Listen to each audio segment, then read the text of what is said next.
Welcome to Episode 3 of the Ministry of Motion Pictures podcast.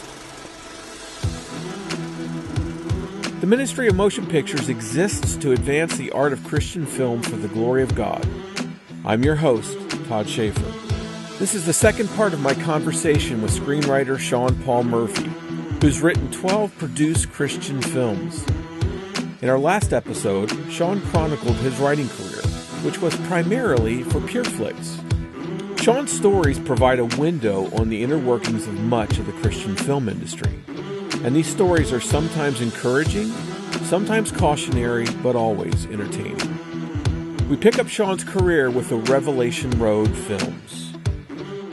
Well, that's one of the reasons why I admire Dallas Jenkins. I don't know if you're familiar with him. No. He did Resurrection of Galveston, and he's just finished up this. I think it's the most profitable, not most profitable, the highest amount of money raised on a Kickstarter thing for film. A thing called The Chosen. It's like a biblical miniseries, episode after episode, like a show. And but he made it very clear. I think he contacted Scott Derrickson and showed him his first movie. And Derrickson's like, "What do you want? Do you want me to tell you the truth?" And he's like, "Yeah, I want to learn. I want to become a better filmmaker." Yeah. And so he laid into him. Yeah. And every time after that, and I think Dallas is one of the better, truly committed Christian directors out there, who's working kind of independently in this realm. So it's sort of you have to learn. And I'm not sitting here saying I'm some sort of expert, or my scripts are great. I will say that all my scripts were better than the final movies. Yeah. And I can say that safely because you'll never see the scripts. So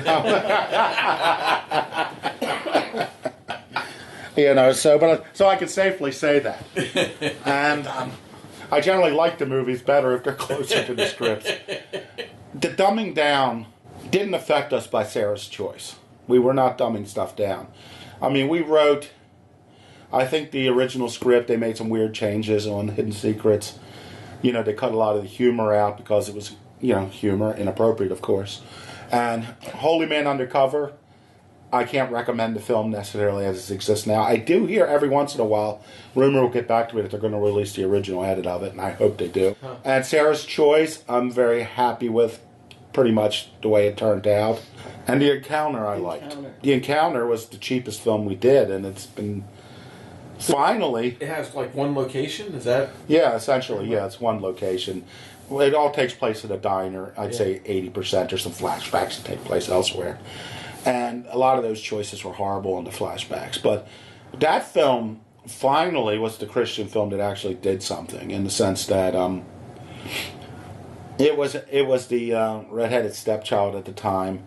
I think they told us the budget was $60,000 all in. Huh. And same time they were making this movie, they were making the film Jerusalem's Countdown, which was their big movie. So they were pouring their money into it, and they were really pouring all their money into this movie.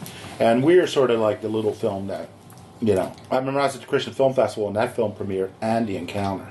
Well, the thing is, that film just flopped, some people liked it. It was a pretty good rapture scene at the end. But, it did nothing. But The Encounter, they put zero money into marketing. Essentially, they just threw it out there. They didn't even send it to reviewers, Christian blogs. I never heard about it until I saw your blog. But it got on Netflix, and it built this huge word of mouth. And suddenly, it was the most, until God's Not Dead, it was the most successful film they did. They kept saying it was the most profitable film they ever made. That was doing really well.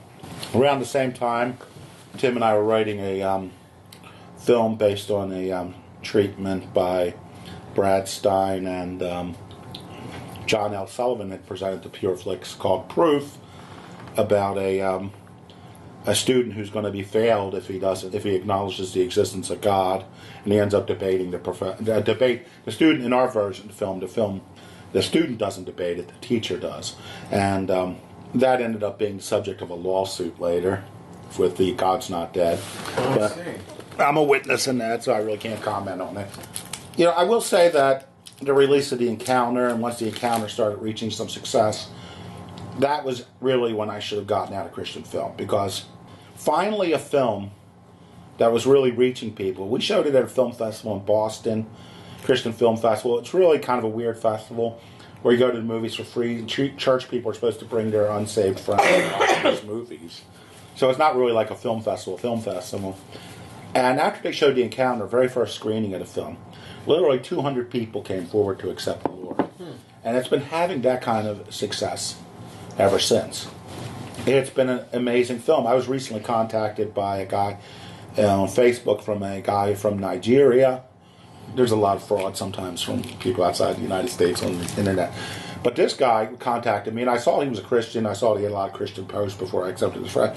And he told me he had saved watching the Encounter, in Nigeria, and he's now a pastor himself. So,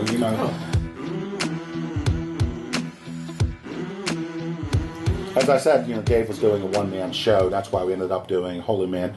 So we wanted to do a one-man show called Prodigal for David. Well, we did this thing called Christian Film Star, and he was trying to get it off the ground, and it would basically play off a lot of his life in movies, and his seduction by Hollywood and his recovery from the seduction. And like one of the big agents was like, the movies aren't well known enough to be able to go out on the road with it. And they said, make it a biblical story.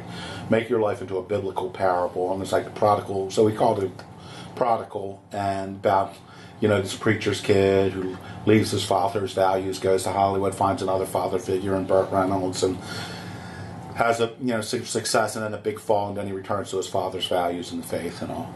And in order to get it off the ground, he wanted to be handled by this one agent who handled some other like Christian comedians, Tommy Blaze, and more importantly, Brad Stein. That's how Brad Stein got his connections with Dave. So basically, Dave was trying to get Tommy and Brad into the movies with the hope that his agent would end up taking Dave and getting David booked at mega churches with his show. Wow. So that's how movies get made. So the next one was Marriage Retreat. I remember very clearly how this one came into being. My wife and I, we were in the praise and worship band at our church, and we had just left practice on one Thursday night.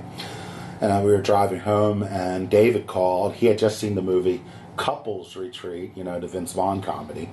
And he's like, we just saw this movie. We loved it. We have to make a Christian version of it. And I'm like, okay. And there was a theater between us and home. I just drove right to the theater and watched the movie. And I'm like, okay. I mean, he wanted to make it dead on with all the couples having the same problems, and he even wanted a black couple that were living together, not even married. And I'm like, David, that's not going to work in our genre. That's how dead on he wanted it. I tried to get Tim. Tim never went saw Couples Retreat. But it's sort of like, and it's kind of, at this point, it's like, well, it's sort of like, now we're making this movie.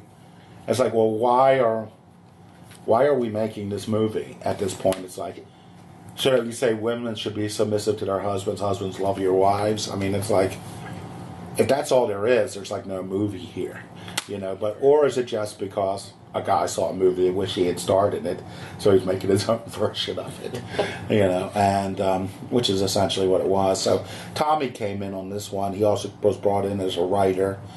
It was around this time Tim originally got disillusioned and left the Christian film business. Tim was also going to be involved in this film as well, Brother White, which was the next one. So we were essentially, Marriage Retreat had David A.R. White and his wife playing his wife.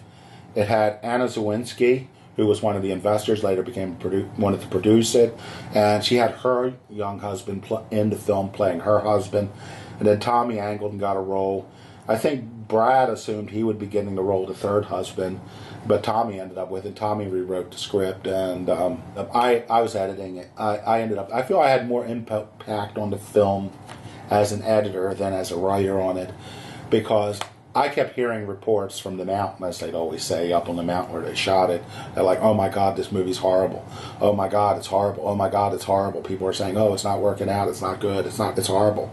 So I got the footage. I expected it to be absolutely terrible, and it's actually not a bad film. It actually kind of holds together. What it doesn't really hold together is with any Christian themology. In the end, at the end of the second act, where it's the big gloom, looks like everything is lost. They leave a Bible verse on there, the Bible in there, and with a verse that to look at, and it's like, all the couples, they all, like, the husband will see the verse. Oh, yes, the wife sees it. You know, it's sort of like everyone just that's because that's all it really takes is to, you know what? No one would own up to writing that scene. Because I was like, look, this scene just kills the movie dead. It just blows any credibility of it dead. You know, suddenly, you know, all 6 of these people are going to go to their room, at least see this one verse, and their lives are going to be changed. Yeah. You know, and I'm like, who wrote this? And nobody would take any credit for it. So the person I feel most sorry for is the director of the film, who was rewriting it. Because if you look at it, there were 6 actors in the film. There was David and Andrea White. They were producers of the film. Anna Zawinski and her husband, producers. The other wife was also one of the producers of the film, and her husband, who played her husband, was not her real husband, was the actor Tommy Blaze, who was also a writer. So if you look at it, your 6 leads are all your bosses or your peers. Yeah, right. So that puts the director in a horrible spot. The director is a good guy. He's a good writer too, but he did not use his name on this film. He did not use his name. And before then we had this Brother White. It was going to be a series on Up TV, which at that time was still gospel television or whatever. Yeah. And it was supposed to be like a half-hour sitcom, but I convinced him. I said, look, why don't we do like a pilot movie? That way we'll have something to show for it if it decides not to go to series. So we made it. I mean, it was about this white pastor going to a black church, which at the time is sort of like, the church my wife and I go to is predominantly African American now. So it was fun, and we had a lot of great people, and like B.B. Winans and Reginald Vell Johnson and Jack Hay, who was in a lot of stuff. So Ray Wise. But once again, it was a comedy where a lot of the comedies cut out, because originally he's like the 15th associate pastor at a mega church, where that's also on TV, so the guy's a televangelist. So, at one point, we get this, I get a call from Dave Light, who goes, hey, the network thinks we're making fun of televangelists in this. And I'm like, yeah. Hey. I was surprised that Dave didn't realize it until then. So we had to turn all of that stuff out, And oh, no. Our next movie was Encounter 2, which is the sequel to The Encounter. Now, if you notice, The Encounter was, at that time, a huge hit, so a sequel was bound to happen. And I deal with this in my blog, Cross Purposes, my advice to writers. And so, Encounter is Jesus appearing at a diner as a cook. And he talks to these people who end up getting stranded at the diner, solves all their problems, and talks to them, and this and that. So, I mean, there was genuine evangelical missional purpose in the film. And I mean evangelical in a religious sense, yes, not a political sense. Yes. I can't even use that term. I know. Now. There's so many terms we can't use anymore. So, Encounter 2, it had been sort of decided we want to reach teenagers, what the problems they would have with the faith. Moral relativism, foundational thing, science versus religion. And I tell you, had we gone with that, I was going to answer all the conflicts between science and religion in the beginning of the earth. But too bad. We'll have to let that struggle on because we didn't make that version of the movie. So what we were doing, because it's a good Christian film, we were ripping off another movie. We were going to make it like The Breakfast Club, where these kids, all these bad kids, who had done something wrong, end up at detention, and the person there is Jesus. So, Lord, we're not the only people who would rip off other films. No, we're not. But it's, okay. So, but there was a problem with that idea. With that idea, you were going to have 6 students, and Jesus is the only adult. So you got to ask yourself, who is Dave White going to play? Now, no one had any expectations for the first encounter. Dave has a little cameo at the end. But because Jerusalem Countdown tanked, there was going to be no sequel to that. David wanted to be in their most... You know, I mean, David said it from the very first film. We like to make films that we could be in. So we couldn't do The Breakfast Club, you know, because there was no role for David in it. David told me he wanted, because Tim was still out of PureFlix at this time, he wasn't writing any movies. He's like, I want to play a cop or a criminal. I want to play a disillusioned cop or a criminal. And I'm like, okay, this was a little film about Jesus in a diner talking to some people who have everyday problems. But okay, so we did this thing. It was David gets in a robbery. Him and his gang rob a company, and they get shot up a bit.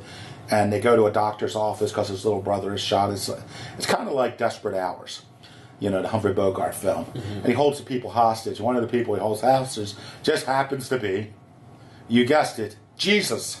So this little film about Jesus meeting people's ordinary problems at a diner has suddenly become this crime film set, you know, outside L.A. in the desert somewhere, and small doctor's office with criminals holding people hostage. So, okay, start on that script, and that's going well. Meanwhile, PureFlix had been involved in some production of some end times films that ended up being shot in Thailand, and so they wanted to go back to Thailand. So it was like, okay, we got to change the set. We got to change the setting from, you know, United States to Thailand. So suddenly, David White. Suddenly, it's about drug dealers, about David White as a cop willing to break the rules, trying to track down this drug dealer played by Robert Milano. And the funny thing is, it's being shot in Thailand. Scripts in Thailand had to be approved by the Thai government, and they would not approve a film about drug dealers. So I had to redo the script and change all the settings to Malaysia.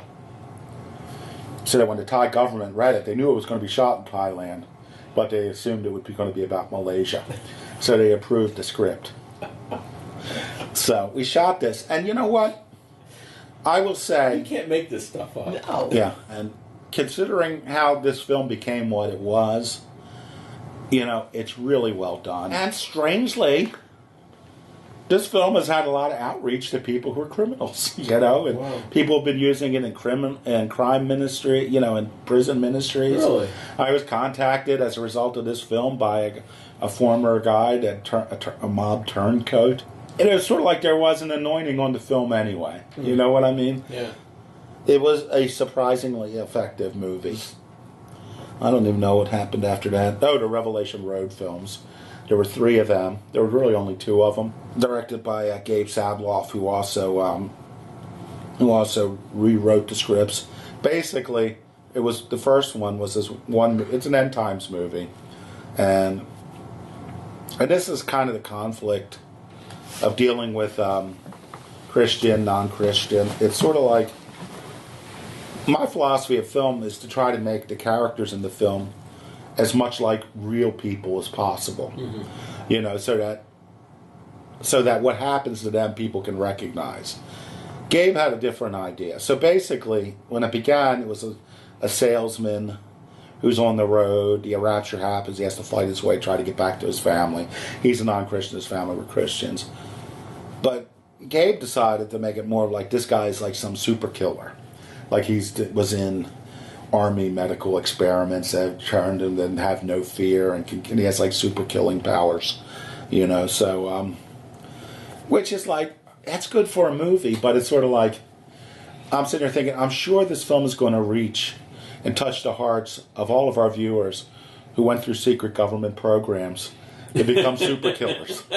You know, I mean, those people are just waiting for a movie really to speak to them. You know what I mean? And people like these movies, don't get me wrong. So, now, were these your ideas? Did you originate with the Revelation Road idea, or was it did they bring this to you?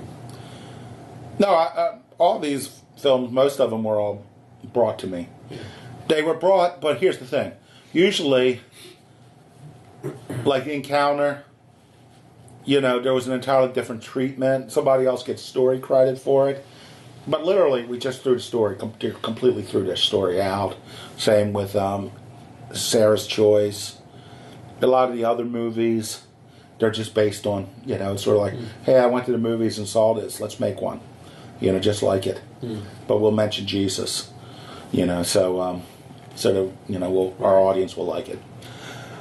So that was pretty much the case. I would have to look at the emails. I'm sure I will, because I'm going to write a book about my experiences.